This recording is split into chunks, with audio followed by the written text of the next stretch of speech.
Great article today. Saturday, April 19th, on the website Daily Kos, dailykos.com. Another week, another batch of MAGA faithful finding out the hard way. Leopards eating faces. They're eating a lot of faces. This week's episode focuses on truckers and soybean farmers.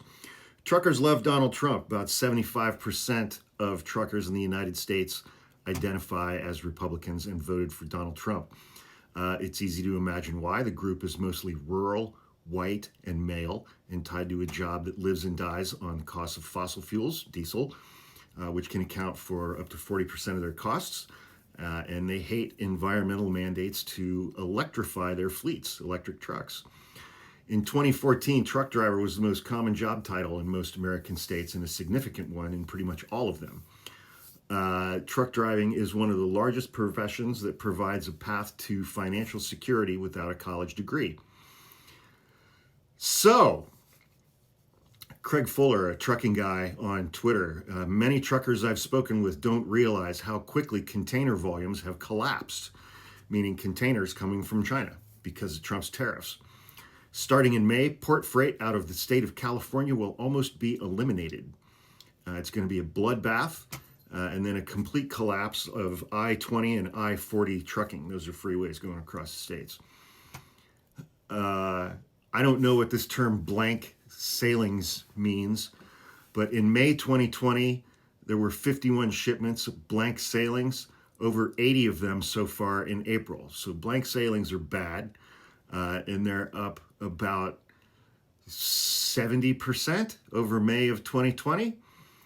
COVID will look like good times. Let's see. This is crazy. Mack Truck is laying off 20% of its workforce, manufacturing trucks.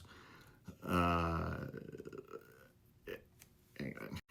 An industry expert said the 100,000 full-time, hard-working truckers hauling 85% of the surface trade in goods with Mexico and 67% of the goods traded with Canada will bear a direct and disproportionate impact from Trump's tariffs. It's gonna absolutely crater trucking. Now let's check on the soybean industry. During his first administration, he put tariffs on China. China bought all their stuff from Brazil. The economic damage was so severe that Trump had to bail out farmers to the tune of $28 billion. That's the definition of socialism for Republican farmers.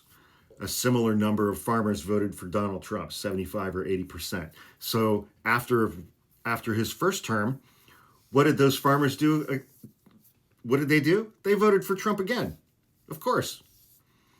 Trump has now killed what was left of the Chinese market, dramatically increased the cost of fertilizer, thanks to his trade war with China, and turned the world against American goods.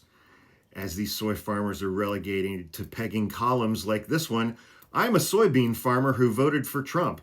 I'm begging the president to end the trade war. Like many of my fellow farmers, I voted for President Donald Trump in the past 3 elections. The president won me over with his commitment to business-friendly tax cuts, as well as his track record of reducing regulation and cutting government spending. I am one of the 500,000 soybean farmers in America who feels the pain. I rely on my farm for 100% of the income for my family, except for all those government subsidies, the socialism, and the families of our 3 full-time workers. We have 1,500 acres of soybean on my farm. It's $600 per acre. Our production costs are $900,000. But in the current climate, an acre only brings in $500 of revenue, which means we are yielding $750,000, a $150,000 loss because you voted for Donald Trump, because of Trump's tariffs on China, because China has just been like, we're gonna get our stuff from Brazil again. They're getting their soybeans from Brazil. They're getting their beef from Australia. So it's not just soybean farmers.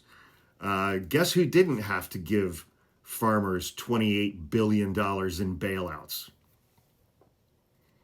Joe Biden. You voted for this 3 times, truckers and soybean farmers. You voted for this 3 times.